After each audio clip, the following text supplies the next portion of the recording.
How's it going, ladies and gentlemen? I am Simply Frank, and I am coming back to you with another video that is going to help you organize your wedding reception.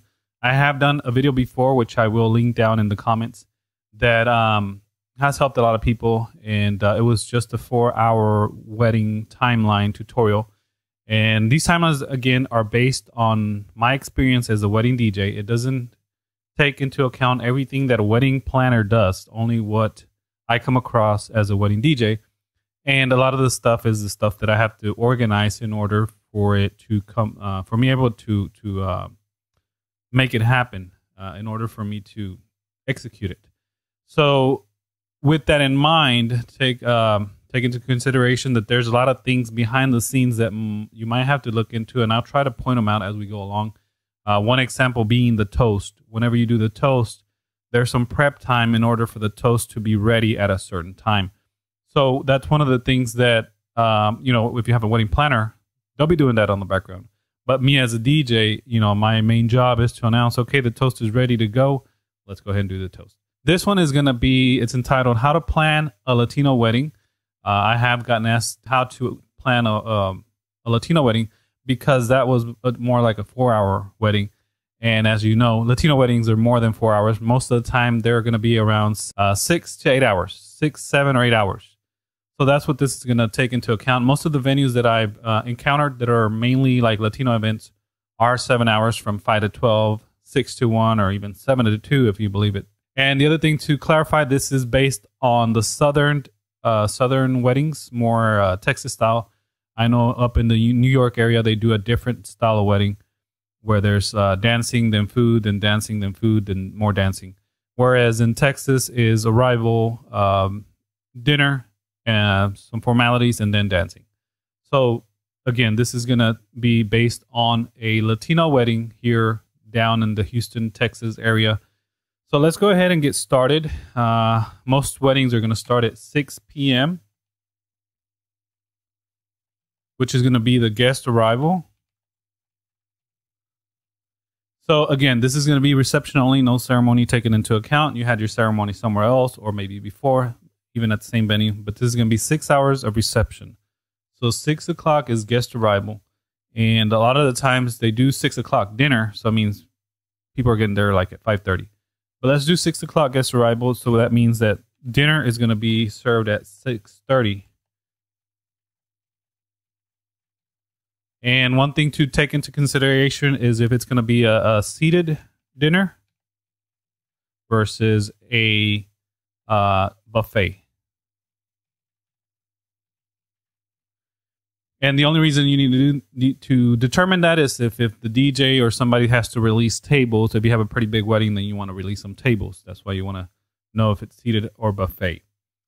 So one of the things that you have to do during this is determine what type of music you want played. So you're going to have your little playlist of maybe 1 to 2 hours. And here in Houston, a lot of the venues that are 7 hours are going to do a 2-hour dinner. And so take into consideration that dinner is probably going to be from 6:30 to 8:30 or 6 to 8. Depending on how you organize your wedding timeline. So another thing is to determine if you're going to have a mariachi or a saxophonist. However you spell that. There you go. I think I got it right. So if you have a live entertainment, a mariachi dinner, or if you're going to have 1 hour dinner and 1 hour mariachi, then you have to coordinate those playlists accordingly. Maybe you want just 1 hour mariachi, and then the rest you want some jazz music played by the DJ. So again, this is going to be 8:30 is the end of dinner.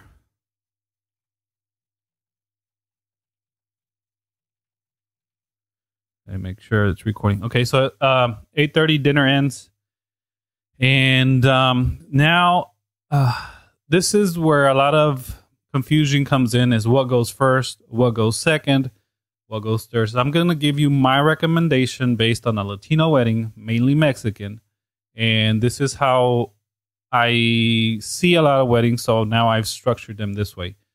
And so after dinner, see, there's a lot of questions that come up in my mind. And I'll be asking these questions to my clients. So do you want to do your grand entrance? Most Latino weddings, the grand entrance is not at the beginning before when the guests arrive or before dinner. It's actually after dinner. But I do recommend for weddings and quinceañeras that if they don't have a grand entrance at the beginning, at least do some kind of entrance at 6 or 6:30, because when the guest of honor, the quinceañera, or the bride and groom arrive, there's going to be confusion of whether to clap or not. You know, they walked into the reception for the first time. So let's just plan on some like announcement. So bride and groom announced. This can be considered the grand introduction.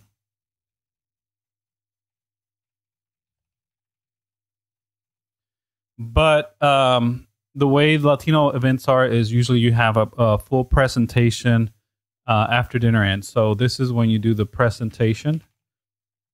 I need to stop saying them. The question you want to ask yourself is, do you want to do the toast before the presentation? Which is more of an American thing. And Latinos, the way we do the toast is different. But every once in a while, you do have people that want to do the toast after dinner because it's part of a tradition. So that's why I have that in question mark. But other than that, you have the bridal party introductions. So then you have to pick a song for this. And one of the things that I like to do is number my songs. So you have a grand introduction here. So this would be a 1 song. And that just kind of keeps me in order of where we are. And then whenever you put the music into the DJ software, it gives it a number, 1, 2, 3, 4, 5, 6. So I know where to look it up. So this will be O2 song. And that's for the bridal party to enter. And of course, you need all the names. And in order. And then finally, for the grand introduction or the part of the presentation, you have the bride and groom. And do they have their own song? Are they going to walk into the same song? These are just questions you're asking yourself if you're planning your own wedding reception. And this is, again, for a 7-hour Latino wedding reception. So after the grand introduction, usually you have the bride and groom's first dance. So you do need a song for this. This is 04 song, question mark.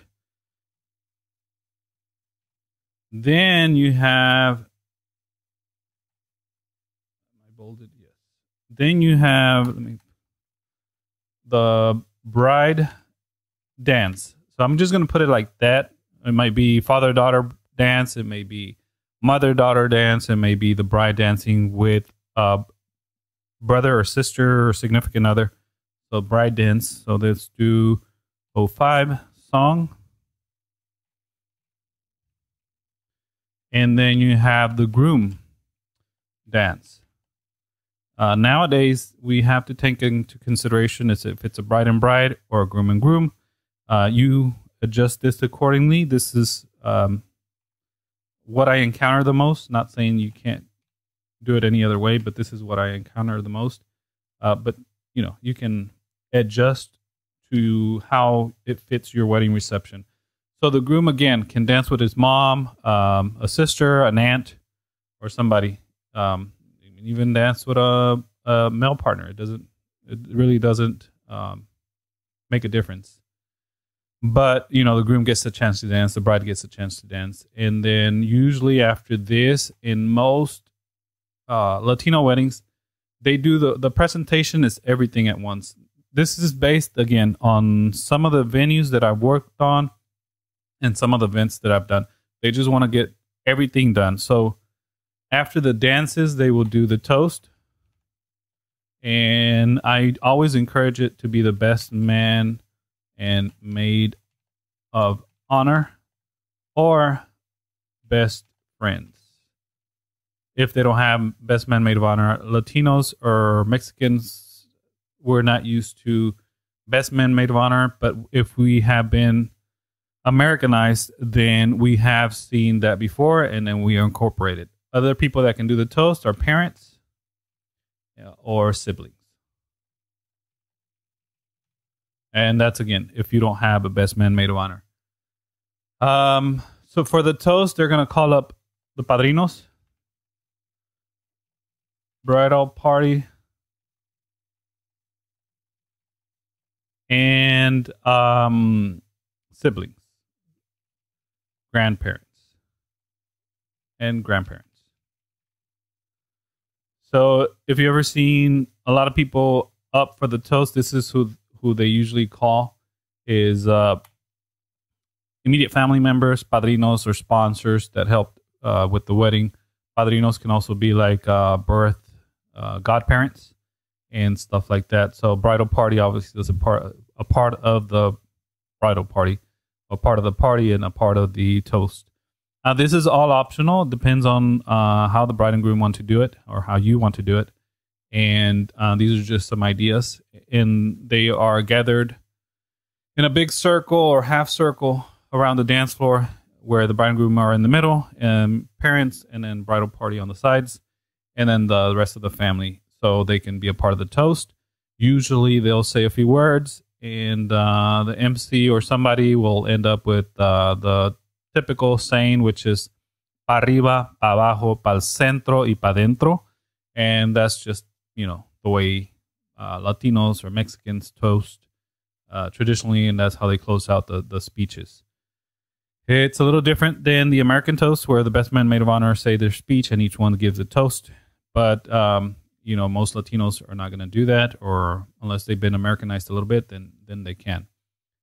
So after the toast, make sure I don't... Oh, as I mentioned before, the toast does take some time to be prepared.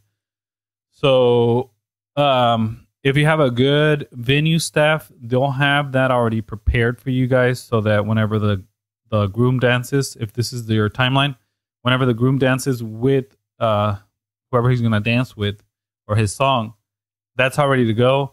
You call up the padrinos, they bring up the cups or the glasses or whatever they're going to be toasting with, and they just hand them out to all the people. If you don't prepare that, then you're going to have to give another 15 to 20 minutes while they open first of all, they're probably going to be looking for the bottles, looking for the glasses, and then they're going to have to open all the bottles and fill in all the glasses. So you're going to lose 15 to 20 minutes if you don't prepare ahead of time with the toast, particularly. Another thing that's done around this time is the cake cutting. And I've seen more and more in Latino weddings, they don't focus on the cake cutting. They'll do that later when the dance goes, but we do have to put it on the timeline because it's going to be done. And if you do it at this time where people are still watching and people are not dancing, then you do have to pick a song. Something romantic, something that plays on the background, your song of choice. And it's just while the bride and groom cut the cake, take the pictures, video, and then we move on to the next thing. So after the cake cutting, then we come to the fun parts. And this order can go any way you want it. This is my recommendation of doing this. So you're going to have the bouquet toss, garter toss, víbora de la mar, which is a Mexican tradition, and then the money dance. So these things can go in any order. This is my recommendation again. So I would recommend first to do the víbora de la mar for the ladies, because you already have them up there, or you get them up there for the víbora de la mar. They do the víbora de la mar, and then I would recommend to go ahead, once you have them up there already, do the bouquet toss. So this is the song for the ladies. Now, you can play the same song for all this when you're getting the ladies up, because the víbora de la mar is its own song, and let's call this song number 9. I'll tell you why in a second. And this is the order they're going to be played. So 9 is La Víbora. And I like the version by Impacto. de Montemorelos. I like that version. That's a really good version. So the reason I put this as 9 is because when you're getting the ladies up, you're calling the ladies to make their way to the dance floor, you want to play a background song. So I usually play the same song as the bouquet toss. So let's do song. And depending on how Americanized they are, maybe they just tell the DJ to pick a song, or you already pick single ladies, girls just want to have fun, or, you know, any of the traditional songs. So you'll play this song while the ladies are getting up. And then once they're lined up and ready to go, then you drop in La Víbora de la Mar, whichever version you want. I recommend this version, Impacto de Montemorelos. I'll go ahead and put a link to the YouTube. Let me open up another window real quick so I can get it. And hopefully it doesn't play. Okay, so that's it. Share it. Copy. Paste.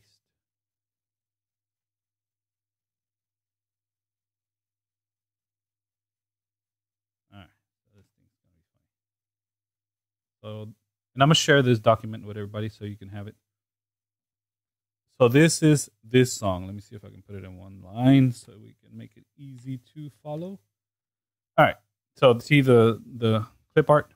So that's the song you want. And I'll have the link here. So again, let me go over this. You get the ladies up to the dance floor. The DJ gets the ladies up to the dance floor. You have a song playing, number 8. Once they're ready to go, then you hit the Víbora de la Mar. They do the Víbora de la Mar, and then you keep on the dance floor and do the bouquet toss, and then you play song number 8 again.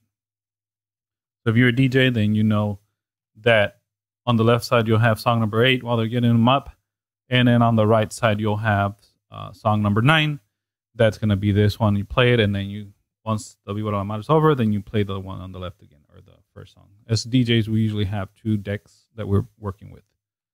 Okay, so next you want to do La Víbora de la Mar. Take this off of bold. And this is for the gentleman. Again, for this you might need 2 songs additional to the Víbora de la Mar. So you want to play the song to get the guys up. So this will be 10. It's already bolded, so that's good.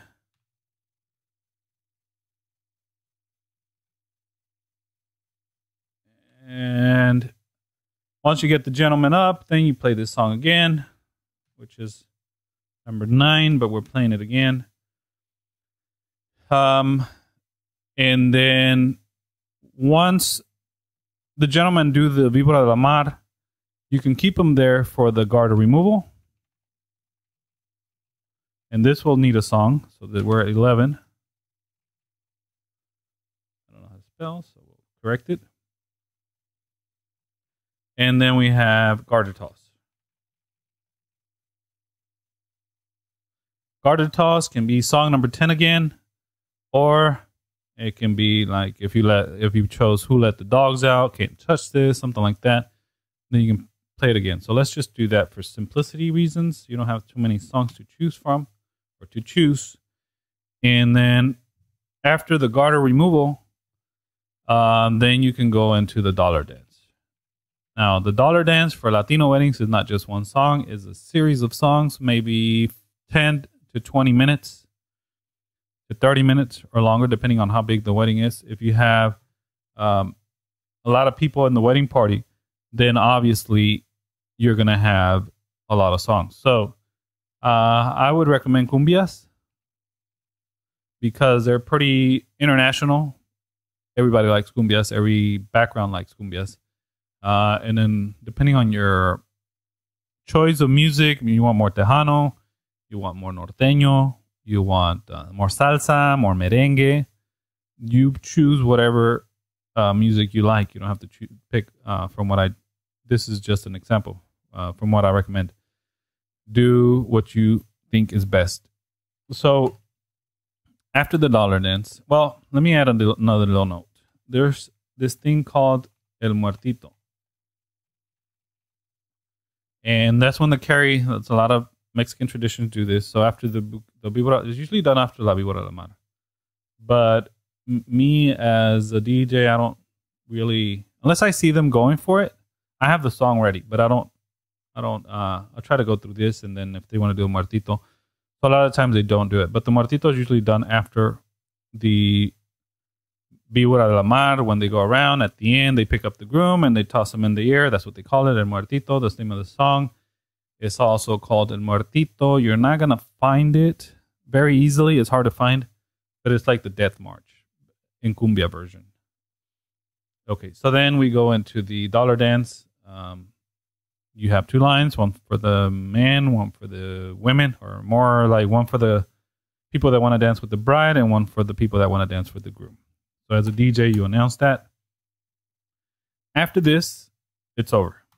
You're done. So if you started dinner ended at 8:30, toast and all this, you're probably looking at a 45-minute span to an hour. So you're looking at starting the dance floor at 9:30ish. And after this, it's just dancing all night. So then you want to choose what kind of music you want. If you have your own DJ, you want to give them a list of songs that's going to help them out. If you have particular songs that you want, you definitely want to include those. And, those are going to be your must play songs. I would stick to anywhere from 1 to 20 songs max. And again, these are songs that the DJ must play. And then the other list would be recommended. So if you have a really good DJ and he can read the crowd, he's going to do his own thing. And then me, usually I'll look at the must plays and play them. A lot of the recommended songs will be played just because they're probably songs that are very popular, kind of like Usher's Yeah. It's going to be played at almost every wedding, including some Mexican and Latino songs. But other than that, this should give you an idea to get started on how to plan your Latino wedding reception only. And pretty soon I'll do one that includes, in the 7-hour span, that includes a ceremony, because I've done a lot of weddings where they do that. So a lot of the venues give you that 7-hour span, so you have to use it however you can, or add more time, which is going to cost more money. But the thing is still going to be basically the same up to here for the most part. Now, you could do this portion, even this portion, after some dancing. So like if you wanted to, after here, you can open up the dance floor. If you wanted to. You don't have to.